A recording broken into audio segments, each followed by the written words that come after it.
Vicks के नाम से, विक्स वेपर्स के नाम से कंपनी से। आ जाओ आगे।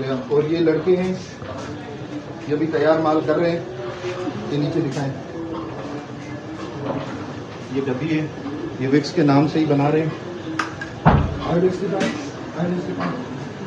ये आयरिस बना रहे हैं। ये पूरा इनका फैक्ट्री का सिस्टम है। और बच्चों का ड्राई वाटर अलग बना रहे हैं। आज मैं आपको वो दिखा देता हूँ।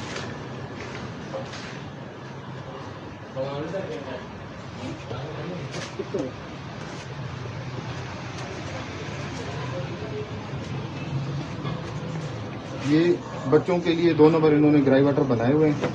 ये पूरे कार्टन तैयार हैं। और इसके अलावा इन्होंने ग्लेक्सो डी भी भेजा हुआ है। और इसके अलावा इनके पास इंडियन माल भी पड़ा हुआ है काफ़ी मकदार में। उस कमरे में